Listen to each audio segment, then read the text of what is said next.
Welcome everyone to the Iris Revenge channel. I was a struggling waitress. A billionaire CEO came to my diner and I saw him signing a paper. When I saw the signature, I froze. "Sir, that's my dad's signature," I said. He dropped his glass in shock.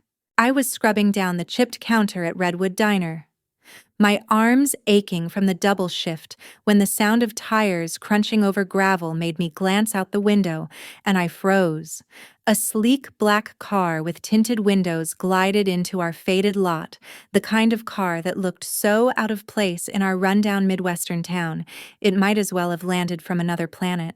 I'd been a waitress there for nearly 4 years, trying to juggle night classes and nursing school, and helping my mom keep our small rented house afloat after my stepdad walked out. And I thought I'd seen it all, from rowdy truckers to families counting out nickels for pie, but I never expected the kind of man who stepped out of that car to walk through our doors. His suit looked like it belonged in New York, not in a greasy spoon where the wallpaper peeled at the corners. What happened next would tear open secrets my mother had buried my entire life. Before I continue, let me know in the comments which city or province you're watching this from. I'm always curious to see how far my story has reached. And if this is your first time on the channel, make sure to hit subscribe and turn on the notification bell so you don't miss what comes next, because what's about to happen will be hard to believe. Now let me take you back to that Tuesday morning, the beginning of a storm I never saw coming. Now I've served every kind of customer you can imagine, from construction crews still covered in cement dust to church ladies who order hot tea with lemon and talk about everyone in town as if gossip were a sport. But the man who walked into Redwood Diner that morning was different. He carried himself like someone who was used to being noticed, yet he barely looked at anyone. Just scanned the room until his eyes landed on the corner booth by the window, the one regulars liked because it was close enough to see the parking lot, but far enough to stay out of the noise. My manager Dale gave me a look and whispered, "Keep his coffee filled and don't bother him too much." "Maddie." He asked for privacy. I grabbed the pot and a menu, forcing my most professional smile even though my nerves were buzzing. "Good morning," I said softly as I approached him. He glanced up, and for just a second I felt a strange jolt, like something about his face was familiar, though I couldn't place it. His voice was smooth, polished, almost too perfect for a place like ours. "Coffee, please," he said, and I noticed the expensive pen he set down on the table. Gold, engraved, heavy-looking. Definitely not the kind of free ballpoint we hand out from the diner's register. I poured the coffee and left him to his thoughts, but 20 minutes later, another man in a sharp suit came in and joined him. They started talking in low voices, sliding papers across the table. I tried not to eavesdrop, but curiosity got the better of me. When I came back with fresh coffee, I saw it clearly. The older man uncapped his pen and signed one of the papers, and my stomach dropped so fast I thought I might faint right there. The bold swoop of the J, the sharp downward line, the curling flourish at the end, it wasn't just familiar. It was identical to the signature I had traced with my fingertip countless nights as a child. The one on the only letter I had from the father I was told died before I was born. The coffee pot slipped in my hand and clattered hard against the edge of the booth, hot drops splattering across the floor. The whole diner went quiet for a beat, eyes turning my way, but I didn't care about the mess. My heart was pounding so loud it drowned out everything else. I whispered almost to myself, "No, that can't be." He looked up at me, then confusion in his eyes, but I couldn't bring myself to explain. Instead, I mumbled an apology, ran to the counter, and tried to catch my breath. My coworker Brenda asked if I was okay, but how could I explain? How do you tell someone you just saw your dead father's handwriting coming out of the pen of a stranger drinking black coffee in your section? I told myself it was impossible, just a coincidence that plenty of people's signatures looked alike. But deep down, I knew. I'd spent half my life studying that signature, the only thing I had left of him, one old letter I found hidden in my mother's drawer when I was 10. It wasn't even addressed to me. It was written to her years before I was born. At the bottom, he'd signed his name in bold strokes, promising her love forever. My mom ripped the letter from my hands when she caught me reading it, her face pale, and told me never to bring it up again. That night, she said the man who wrote it had died before I was born. That was all I knew. And I believed her. I had to. But now, staring across the diner at this man with the same handwriting, something inside me cracked wide open. The injustice of it burned in my chest. My mother had built my entire life on a lie. She'd made me believe I was fatherless, made me think he was gone forever. And if I was right, if this man sitting in our booth really was him, then she hadn't just lied to me. She had stolen 25 years of connection, of truth, of belonging. The anger mixed with disbelief until I thought I might burst. I couldn't stop staring at him, every line of his face suddenly sharper, every gesture pulling at some memory I didn't even know I had. When he caught me watching, he gave me a polite nod like I was just a waitress lingering too long. But when his eyes met mine, I saw a flicker, confusion, recognition, maybe even fear. And that's when I realized he knew something too. That night, long after my shift ended, I sat on the edge of my bed with the crumpled old letter in my hands, tracing that signature once more, the same signature I had seen hours earlier on his papers. Tears blurred the ink. I whispered to the empty room, "Why didn't you want me? Why did Mom lie?" My chest ached with betrayal, but underneath something else stirred a need for answers, a hunger for truth that wouldn't let me rest until I found out who this man really was and why my whole life had been built on silence. Sleep was impossible that night. Every time I closed my eyes, I saw that pen gliding across paper, the bold curl of a J that mirrored the signature I'd memorized as a child. My chest felt tight, as if my whole life had been pressed into a box of lies, and now the lid had finally blown open. By dawn, I knew I couldn't just pretend nothing had happened. I needed to know the truth, even if it broke me.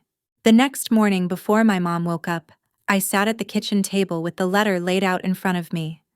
The edges were frayed from years of folding and unfolding, the ink faded in places, but the signature at the bottom still looked powerful, defiant, alive. I whispered the name under my breath, barely daring to say it out loud: Jonathan Hale.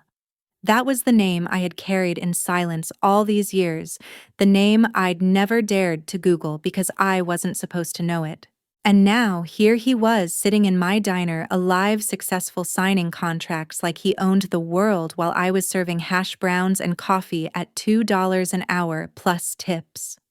Part of me wanted to scream at my mom right then, shake her awake, and demand why she lied. But another part of me, the more cautious part, knew I needed to be smart. I needed proof, not just emotion. So I grabbed my phone, typed his name, and hit search. What I found made my stomach twist. Jonathan Hale wasn't just anyone. He was the CEO of Hale Industries, a company so massive it showed up on national news. Articles called him one of the most powerful men in the Midwest, a self-made mogul. There were pictures, too, him at ribbon cuttings, shaking hands with governors, even smiling on magazine covers. And though his hair had gone silver at the temples, the eyes were unmistakable. They were mine. I stared at those photos until tears blurred my screen. It wasn't just the signature anymore. It was the resemblance I'd tried not to see in the diner, now staring back at me from every image on the internet. And suddenly a thought hit me so hard I nearly dropped my phone. Did he recognize me too? Was that flicker in his expression yesterday just confusion? Or was it something deeper? Something he wasn't ready to admit. That night after my shift, I finally gathered the courage to bring it up to my mom. She was folding laundry in the living room, her face tired but gentle. I held the letter in my hand, shaking. "Mom," I said quietly, "I saw him." She froze, a shirt half folded in her lap. Saw who her voice was careful, too careful. Jonathan Hale. At the diner. He was there. And I saw him sign his name. Her hands dropped, the shirt sliding onto the floor. For a long moment she just stared at me. Her lips pressed tight. "You're mistaken," she whispered. "That's impossible." But her eyes told a different story. They darted away from mine, filled with something like fear, and I knew she was lying. I pressed harder. "Don't do this, Mom. Don't tell me he's dead again. I saw him. He's alive. And you've been hiding him from me my whole life." She broke then, tears welling in her eyes. "You don't understand, Maddie," she choked out. "I did what I had to. I was young, scared, and your grandparents made it clear that if I stayed with him, I'd be throwing my life away. They said he'd never amount to anything, that he'd ruin me. I believed them." Her words hit me like a slap. My grandparents had been strict, judgmental people, but I never imagined they'd go this far. "So you just let him think I didn't exist?" My voice cracked. "You let me grow up believing I had no father when the truth was sitting in a corner office, building an empire." She covered her face with her hands, sobbing. "I thought I was protecting you. I thought he'd move on, forget about me, and you'd never feel abandoned." But standing there watching her unravel, I couldn't see protection. I saw betrayal. I saw years of birthdays, graduations, nights. I cried myself to sleep, wondering why I didn't have a dad, all stolen by one decision she could never undo. My heart ached with love for her, but it burned with anger too. That night, as she wept on the couch, I made a promise to myself I wasn't going to let this be the end of the story. I was done being lied to. I was done being the girl who accepted half-truths and silence. Whatever it took, I was going to get answers from her, from him, from anyone who thought they could decide my life for me. For the first time, I wasn't just surviving anymore. I was fighting.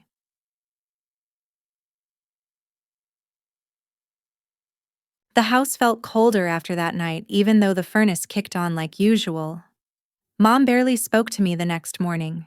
She avoided my eyes, moved through the kitchen like a shadow, pouring her coffee with hands that still trembled.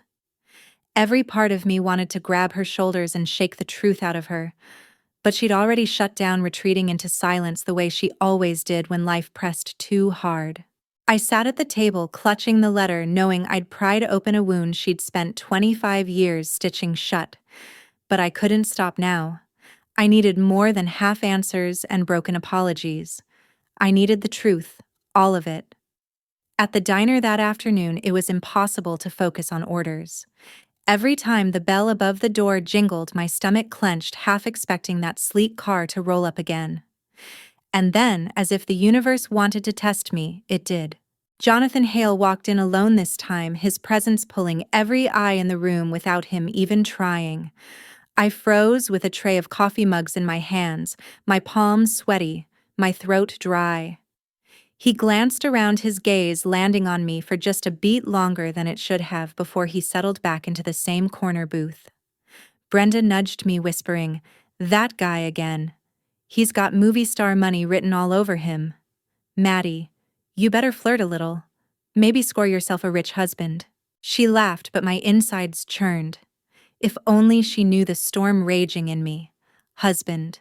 He was my father. I poured his coffee again, and for a moment our hands brushed. He studied me in silence, those gray eyes sharp but oddly gentle. "Thank you," he said quietly. Just 2 words, but something in the way he said them made my knees weaken. Did he know? Was he putting the pieces together the same way I was? I wanted to scream it across the diner. "You're my dad." But the fear of being wrong, or worse, being dismissed, held me back. Later in the back room, Dale pulled me aside. "Listen, Maddie, I don't know what's going on with you lately, but keep your head straight. That man's paying for privacy. Don't get in his business. We don't need trouble here." His words stung, but not because he was wrong, because everyone always assumed I didn't belong in anything bigger than this town, this diner, this life. And maybe they were right. But staring at Jonathan out there signing deals that probably moved millions of dollars, I knew I had to prove them wrong. That night when I brought it up again at home, Mom's defenses snapped. "Stop digging, Maddie," she shouted, her voice shaking. "You don't understand what you're playing with. He doesn't need you in his life. He never needed either of us." Her words sliced through me. "That's not true," I shot back. "You don't know what he needs, because you never gave him the chance. You made that choice for both of us." Her eyes filled with tears, and for the first time, anger spilled over. "I was 18. I was terrified alone, and your grandparents told me he'd ruin me. They said he'd drag me down into nothing, and I believed them. I did what I thought was right to save you from a father who had nothing to offer." The argument shook the walls. I shouted that she stole my chance at a family. She sobbed that she'd saved me from disappointment. Neither of us budged, and in that moment I realized we weren't just fighting about the past, we were fighting about who I was allowed to become. To her, I was still the girl she needed to shield from heartbreak, but I wasn't that girl anymore. Lying in bed afterward, the silence was deafening.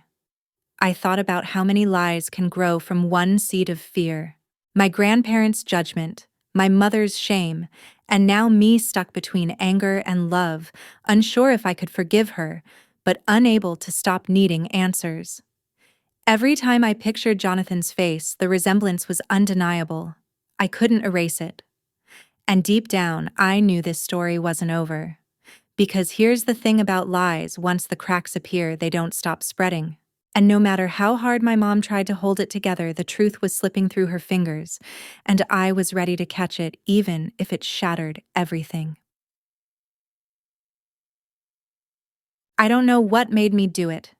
Maybe desperation, maybe anger, maybe just the crushing weight of carrying unanswered questions, but the next afternoon I called Jonathan Hale's company office. My hands shook so badly I nearly dropped the phone. I told the receptionist that I worked at Redwood Diner, that Mr. Hale had been there twice already, and that I needed to speak with him about something urgent. I half expected to be laughed off, but instead, 20 minutes later, the sleek black car pulled up outside the diner again. This time, I wasn't just waiting tables. I was waiting for the truth. I'd called Mom at work, begged her to meet me for something important without saying what. My chest was tight with guilt, but I knew if I gave her the choice, she'd never come. She walked in wearing her worn blue cardigan, looking tired from the dry cleaners, and froze when she saw him sitting there in the corner booth. For a moment, all the air seemed to leave the room. Jonathan looked up as the bell over the door jingled. His pen slipped from his hand, clattering onto the table, his jaw tightening. His eyes widened just slightly before he caught himself, but I saw it: recognition, disbelief, maybe even a flash of pain. "Caroline," he said softly, almost like he wasn't sure if the name belonged to her anymore. My mom's lips parted, her face pale as chalk. She didn't answer. Instead, she looked at me, her eyes full of betrayal, as if I'd dragged her into a nightmare. "Maddie, what did you do?" My throat tightened. I couldn't hold it in anymore. "I did what you should have done years ago," I said, my voice trembling. "I brought the truth into the open." The diner went quiet. Even Brenda stopped mid-order to stare. I slid the old letter across the table, my hands shaking. Jonathan's gaze dropped to it, and when he saw his own handwriting, something broke in his expression. He picked it up like it was a piece of his own soul, tracing the faded words. Then he looked at me again. Really looked, his eyes searching every feature of my face. "What's your name?" he asked, his voice rough. "Maddie Clark," I whispered. His breath caught. "Clark. Caroline Clark." He turned to my mother, his voice cracking now. You never told me." Tears spilled down my mother's face. "I was 18, Jonathan. They told me you'd ruin me. They told me you had no future, that you'd drag me down, and when I found out I was pregnant, I couldn't."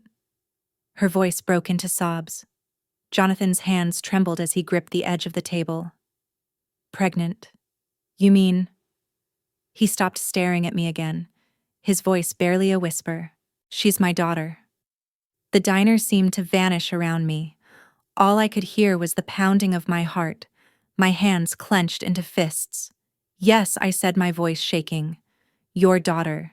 The one you were told never existed. The one she made believe you were dead. The room held its breath. My mom wept openly now, covering her face, but Jonathan didn't take his eyes off me. They were wide, filled with something I couldn't even name. Grief, fury, awe, all tangled together. All these years, he whispered. I thought you disappeared because you didn't love me. I built everything trying to bury that pain. And all this time, I had a daughter. My throat burned with tears I refused to shed. Do you know what it's like to grow up thinking your father was dead, to spend every birthday wishing on a ghost, to find a letter and a signature, and wonder what it would have been like to have a dad who cared? My voice cracked louder now, drawing stares. And then to see that man alive sitting in my diner acting like I was a stranger. The silence afterward was suffocating. My mom whispered, I'm sorry. I thought I was protecting her. I thought Jonathan cut her off, his voice sharp but breaking. You stole 25 years from me. From us. I missed her first steps. Her first words. Her first day of school. I missed everything. He looked at me again, softer now. But I see her now. And I will not miss another day. I couldn't hold back the tears anymore.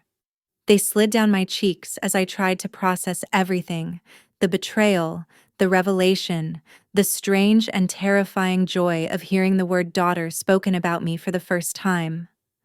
Mom sobbed harder. I never stopped loving you, she whispered to him. I was scared. Jonathan's eyes glistened too, though he clenched his jaw as if to hold it all in.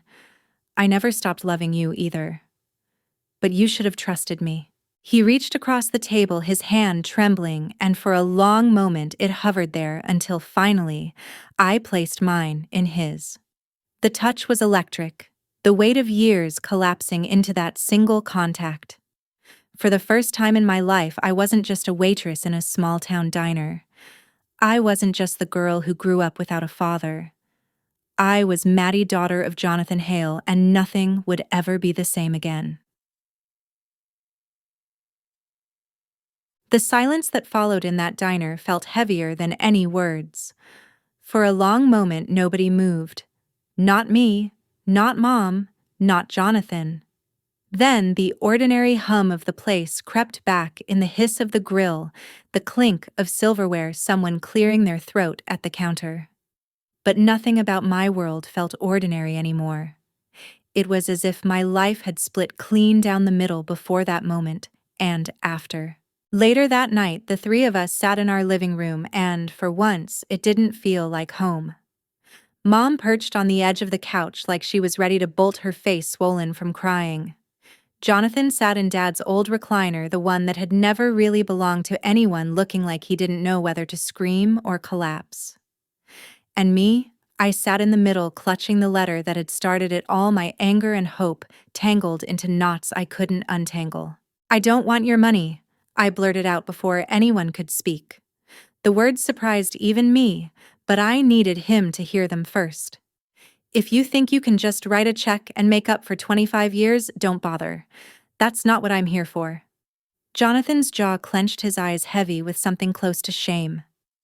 I wouldn't insult you like that, Maddie. I know I can't buy the time we lost, and I know nothing I do will ever give me back the years I missed. But I can be here now. If you'll let me. The sincerity in his voice cracked something in me. I wanted to believe him. God, I wanted to, but the anger still burned too hot. You say that like it's easy, I snapped. But where were you when I was crying myself to sleep? When kids at school asked why I didn't have a dad, when Mom worked double shifts just to keep us fed, where were you? He leaned forward, his hands gripping his knees so tight his knuckles whitened. I was living a lie, he said quietly. I thought Caroline didn't want me. I thought she'd chosen a life without me, and I buried myself in work to survive that pain. If I had known, if I had even guessed, I would have moved heaven and earth to find you. But I didn't know, Maddie. I swear to you I didn't know. I turned to Mom, then my voice sharp. And you let me think he was dead. You let him think you vanished.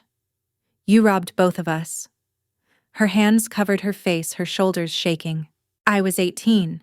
She whispered again the same excuse, but now it sounded small and hollow.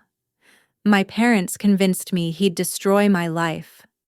I thought I was protecting you from disappointment, from poverty, from a man they swore would never become anything.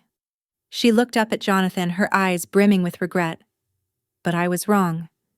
You built everything.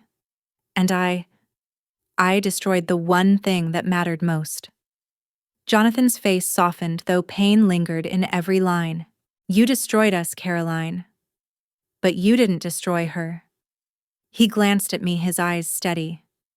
She's stronger than both of us. That much is clear. The words should have comforted me, but instead, they pressed the weight of responsibility onto my chest. Stronger than both of them, maybe. But that strength came at a price: years of loneliness, confusion, and betrayal.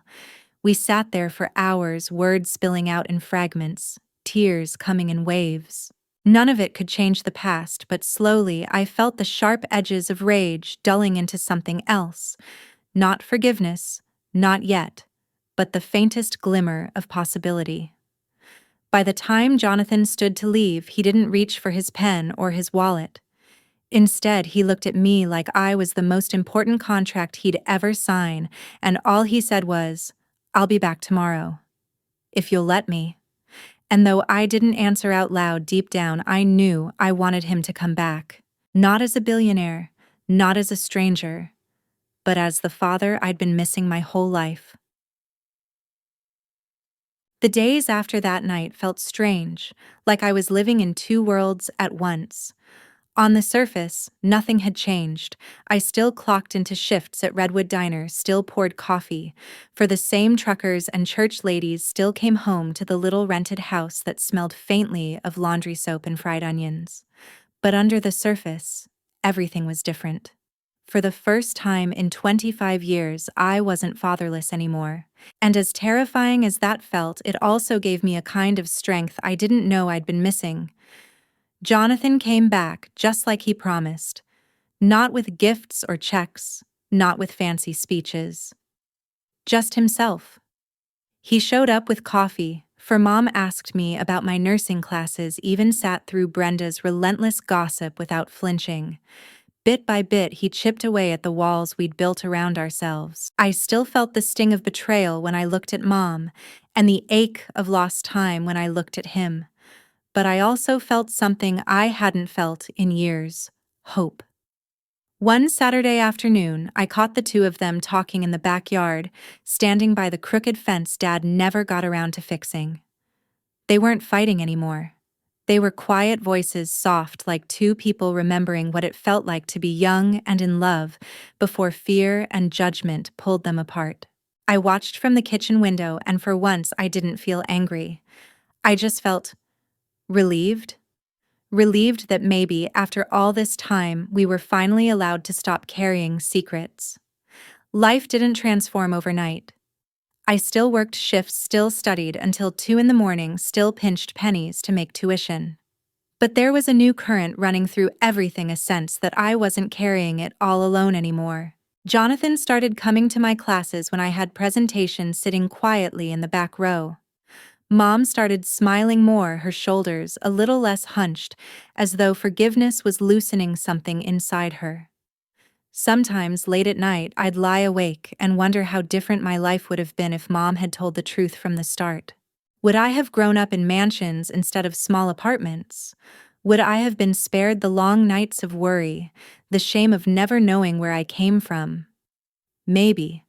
But then I'd think about the grit I'd earned, the way surviving made me tougher, and I realized something important: I wouldn't trade who I'd become, even if it meant rewriting the past.